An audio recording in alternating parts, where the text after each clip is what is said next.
Hello नमस्कार, कैसे हो आप लोग। उम्मीद करता हूं मस्त भी होंगे और स्वस्थ भी होंगे। यदि आप राजस्थान में किसी भी कॉम्पिटिटिव एग्जाम की तैयारी कर रहे हो तो आप लोगों के लिए एक बड़ी खबर है, और बड़ी खबर यह है कि राजस्थान कर्मचारी चयन बोर्ड के द्वारा कहा गया है कि जनवरी 2025 से लेकर के मार्च 2026 तक हम लोग अगले 15 विभागों के अंदर 60,000 वैकेंसी लेकर के आने वाले हैं। जी हाँ, कुछ बड़ी अपडेट है, वो आप लोगों के साथ साझा करने वालों। क्या है पूरी कहानी, देखते हैं इस रिपोर्ट के माध्यम से। जी हाँ, अभी क्या हुआ, आलोक राज जो अध्यक्ष है राजस्थान कर्मचारी चयन बोर्ड के, उन्होंने कहा कि हम लोग जनवरी 2025 से लेकर के मार्च 2026 तक 15 पद जो डिपार्टमेंट होंगे उनके अंदर 60,000 वैकेंसी लेकर के आने वाले हैं। जैसा कि सरकार ने बजट 2024-25 में घोषणा की थी कि हम हर साल 1 लाख वैकेंसी लेकर के आएंगे, तो उसी वादे के अनुसार सरकार अब अपना काम कर रही है। आप लोग अपना काम कर रहे कि नहीं कर रहे हो, ये तो आपको एग्जामिन करना कि आप तैयारी कर रहे हो कि नहीं कर रहे हो। यदि आपकी लालसा है, यदि आपका सपना है, यदि आपका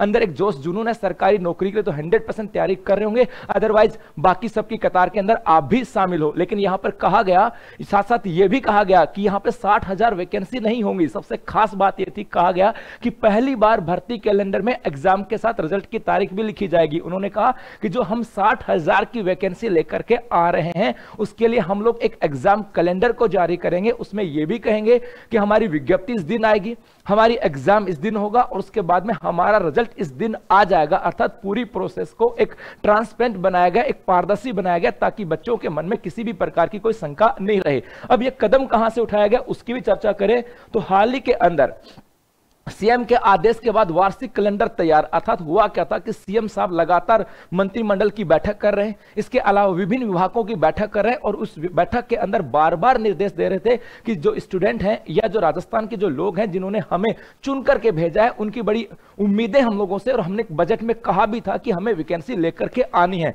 तो इसके लिए एक पारदर्शी प्रोसेस होना चाहिए, और उन्हीं की सिफारिश पे कहें या उन्हीं के आदेश पे कहें, एक वार्षिक कैलेंडर को जारी किया जा रहा है। और इसके साथ साथ एक अपडेट और है कि किसी भी भर्ती परीक्षा का रिजल्ट अधिकतम 3 से 5 महीने में जारी होगा। इसके अलावा राजस्थान कर्मचारी चयन बोर्ड ने यह भी कहा है कि एग्जाम देने के बाद अब ऐसा नहीं होगा कि साल भर तक रिजल्ट नहीं आया, क्योंकि बच्चा साल भर तक उसी में एंगेज हो गया, वो दूसरे एग्जाम की तैयारी भी नहीं कर पाता, उसे मन में रहता कि यार मेरा सिलेक्शन होगा कि नहीं होगा, तो बड़ा कंफ्यूजन की स्थिति पैदा होती थी। तो अब कहा कि कर्मचारी चयन बोर्ड कह रहा है कि हम अगले 3 से 5 महीने में, किसी भी एग्जाम के 3 से 5 महीने के अंदर उसका रिजल्ट जारी कर देंगे। मतलब अब यह है कि अब समय आपका है, सरकार अपने डिसीजन ले रही है। सीटी ग्रेजुएशन के एग्जाम हो चुकी है, 10+2 के एग्जाम होनी है। इसके अलावा जो सीटी बेस एग्जाम नहीं है, पशु परिचर, वो भी होने वाली है, और आरएस ये भी होने वाली है। इसके बाद में जितनी भी एग्जाम होंगी वो सीटी बेस हैं, और यहां पे सीटी बेस ग्रेजुएशन के आधार पर 8 और 10+2 के आधार पर 12 है। इसका मतलब है इन 12 और 8 20 विभागों के अंदर जो वैकेंसी आएंगी अब वो पूरे प्रोसेस के साथ आएंगी। सरकार ने उस पर काम करना प्रारंभ कर दिया। और इसके अलावा